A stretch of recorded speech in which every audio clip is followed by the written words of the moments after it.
저물 무렵에 대가가 출발하려 할 때 태복인이 다 흩어졌는데 내승 이성남이 어마를 끌고 왔다. 대가가 숭례문에 도착했을 때 적이 이미 양철평까지 왔다는 소식을 접했으므로 상이 남대문 루에 올라가 신경진에게 문 밖에 진을 치도록 명하였다.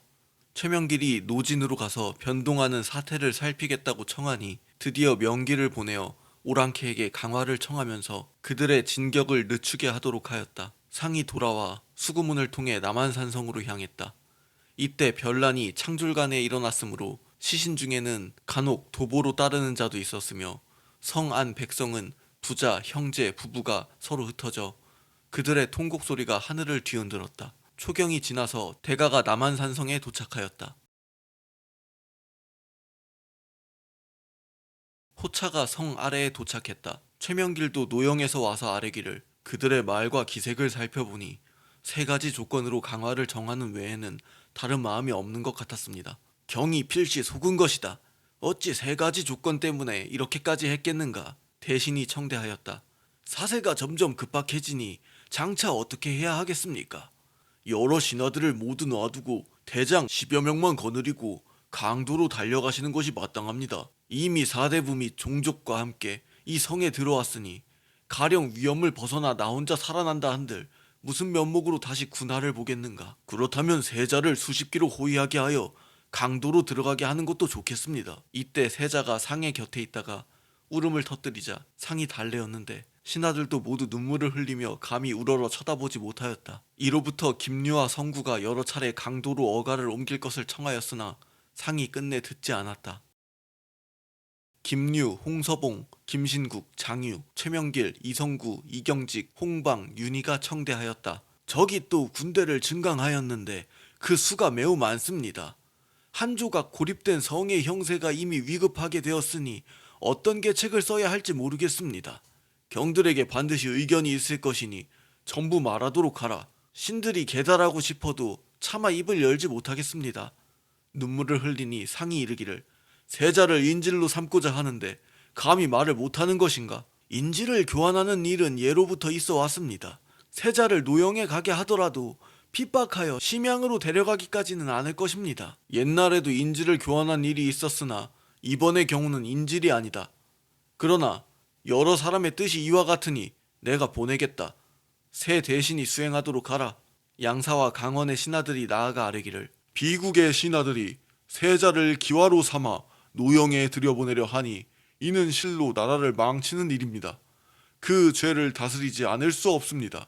상이 이르기를 종묘사직과 백성을 위한 계책이다. 동양이 신익성도 청대하여 아뢰기를 전하를 위해 이 계책을 세운 자가 누굽니까? 전하께서는 유독 송주의 일을 보지 못하셨습니까? 흠종이 잡혀가자 휘종이 뒤이어 포로가 되었습니다.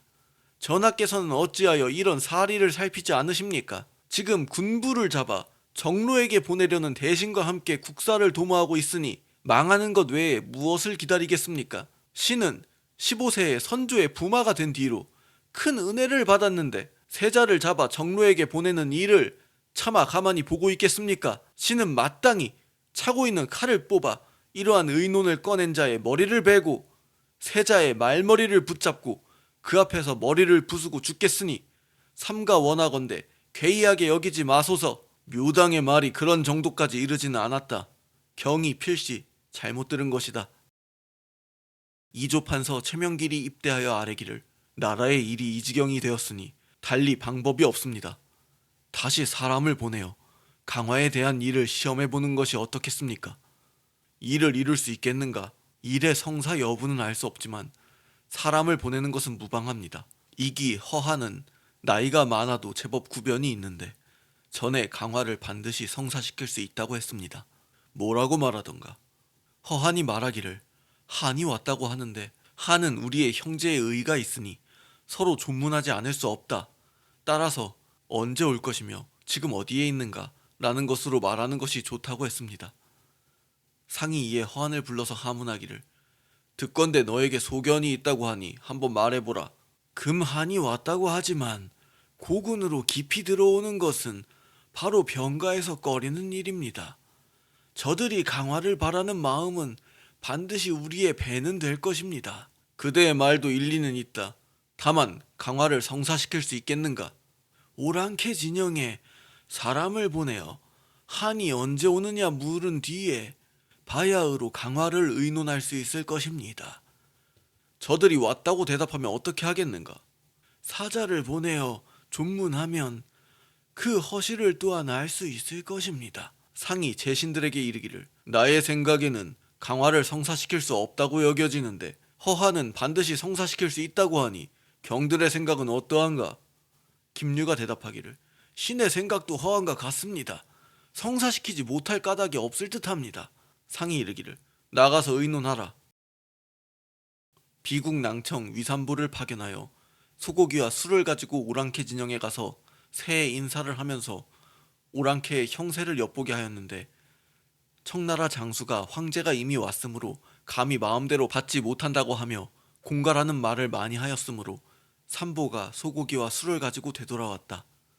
상이 삼공과 비국의 여러 신하들을 인견하고 이르기를, 오랑캐의 정세가 어떠한가? 영의정 김유 등이 아뢰기를, 오랑캐의 형세가 필시 이 정도까지는 되지 않을 것입니다. 황제가 나왔다고 말하는 것은 과장인 듯합니다. 그가 이름은 황제여도 스스로 몸가짐을 신중히 하지 않으니 그가 오지 않았으리라고 어떻게 보장하겠습니까? 한이 만약 온 나라의 군사를 거느리고 왔다면 분명 까닭없이 군사를 되돌리지는 않을 것이니 우리 병력으로는 결단코 감당하기 어렵습니다. 따라서 화친하자는 뜻으로 저들의 실정을 은밀히 탐지하는 것이 마땅합니다. 이어 사신을 파견해서 편지를 가지고 한에게 곧장 보내어 듣건대 황제가 나왔다고 하니 본국의 실정을 모두 진달해야 하겠다고 한다면 저들이 응당 대답이 있을 것입니다. 그러나 제신들은 모두 이를 불가하다고 하였으므로 오래토록 결정을 짓지 못하다가 상이 마침내 최명길의 말을 따라 드디어 김신국, 이경직을 파견하여 오랑캐 진에 가서 화친을 청하게 하였다. 오랑캐 장수 마부달이 말하기를, 황제가 지금 성을 순찰하고 있으므로 천천히 여쭈어 결정해야 할 것이니 내일 아침에 사람을 파견하시오 하였으므로 김신국 등이 되돌아왔다.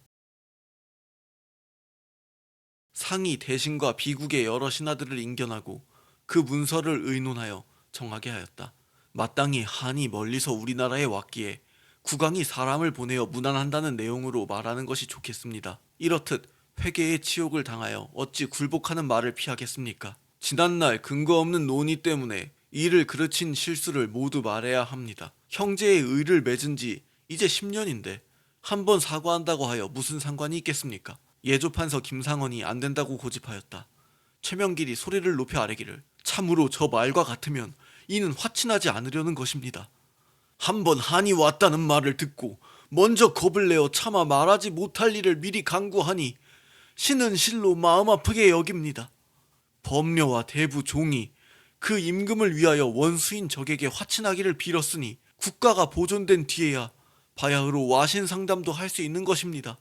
적중의 허실을 환하게 알지도 못하면서 스스로 대부종과 범려에게 비교한단 말입니까? 교전 중에도 사신이 왕래하는 법이니 편지 내용은 완곡하게 하는 것이 중요합니다. 상이 이르기를, 강국도 약한 나라에 대해 거만하게 대해서는 안 되는 법인데 더군다나 강국을 대하는 약한 나라의 입장이겠는가? 최명길이 아뢰기를, 명분에 대한 사항이야말로 매우 중요하니 이품 이상이 모여 의논하여 정하게 하소서. 이 한 건이 가장 중대하니 잘 생각하고 분간해서 처리하도록 하라. 상이 즉시 대신 이하를 인견하고 이르기를, 앞으로의 계책을 어떻게 세워야 하겠는가? 저들이 이미 조율한 글자를 사용한 이상 회답을 하지 말아야 하겠지만 한나라 때에도 묵특의 편지에 회답하였으니 오늘날에도 회답하는 일을 그만둘 수 없을 듯합니다. 회답하지 않을 수 없으니 신하들에게 널리 물어 처리하소서. 상이 각자 마음속의 생각을 진달하게 하였으나 모두 머뭇거리기만 하였다. 신의 뜻은 영의정 좌의정과 다름이 없습니다. 지금 사죄한다 하더라도 어떻게 그 노여움을 풀겠습니까? 끝내는 반드시 따르기 어려운 요청을 해올 것입니다. 적서를 3군의 반포에 보여주어 사기를 격려시키는 것이 마땅하겠습니다. 한이 일단 나온 이상 대적하기가 더욱 어려운데 대적할 경우 반드시 망하고 말 것입니다. 상이 이르기를, 성첩을 굳게 지키면서 속히 회답해야 할 것이다. 김상원은 답서의 방식을 경솔하게 의논할 수 없다고 하면서 끝까지 극력 간하였는데 최명길은 답서에 조선 국왕이라 칭하기를 청하고 홍서봉은 저쪽을 재형이라고 부르기를 청하였다. 상이 이르기를 지금이야말로 존망이 달려있는 위급한 때이다. 위로 종묘 사직이 있고 아래로 백성이 있으니 고담이나 하다가 기회를 잃지 않도록 하라. 예판은 여전히 고집만 부리지 말라. 이렇게 위급한 때를 당하여 신이 또한 무슨 마음으로 한갓 고담이나 하면서 존망을 돌아보지 않겠습니까? 신은 저 적의 뜻이 거짓으로 꾸미는 거칠애의 문자에 있지 않고 마침내는 반드시 따르기 어려운 말을 해올까 두렵습니다. 이성구가 장구, 최명길, 이식으로 하여금 답서를 작성하게 할 것을 청하였다. 당시 비국 당상이 왕복하는 글을 소매에다 넣고 출납하였으므로 승지와 사관도 볼 수 없었다. 예조판서 김상원이 청대하여 아뢰기를 어제 대신이 사신을 보내자고 청했을 때는 상께서 무익하다고 하였는데 오늘 또 청대하여 윤허를 받았다고 합니다.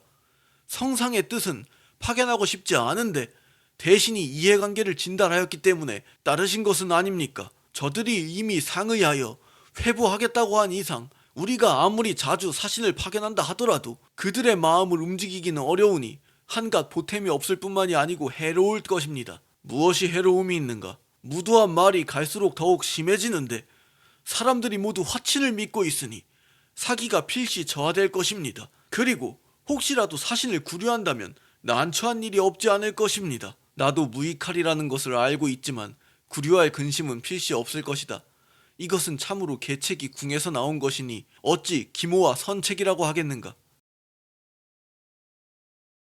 우의정 이용주, 호조판서 김신국, 예조판서 김상원 및 비국 당상이 청대하여 아뢰기를 갖가지 생각하고 헤아려 보아도 국서를 보내는 것이 합당한 일인지 모르겠습니다.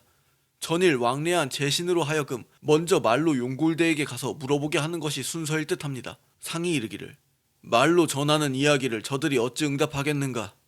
김상원이 아뢰기를 문서 가까운 데에 임진년에 신종 황제가 군사를 출동하여 난리를 구원하였다.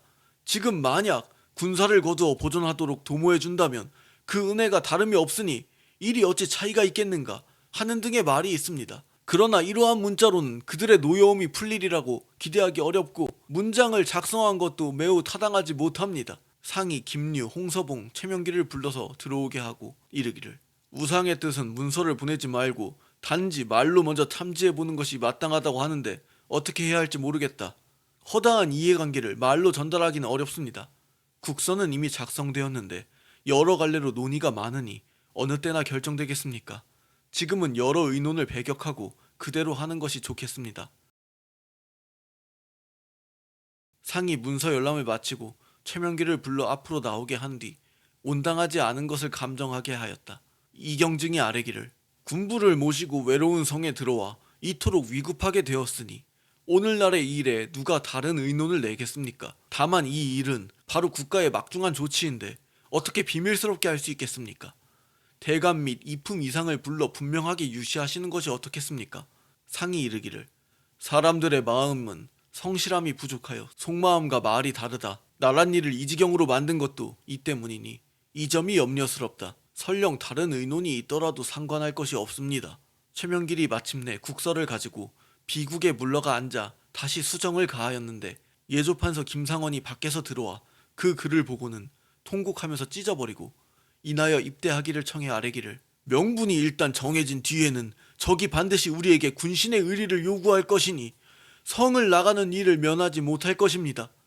그리고 한번 성문을 나서게 되면 또한 북쪽으로 행차하게 되는 치욕을 면하기 어려울 것이니 군신이 전하를 위하는 계책이 잘못되었습니다. 진실로 의논하는 자의 말과 같이 이 성이 마침내 겹겹이 포위된 곳에서 빠져나오게만 된다면 신이 또한 어찌 감히 망령되게 소견을 진달하겠습니까?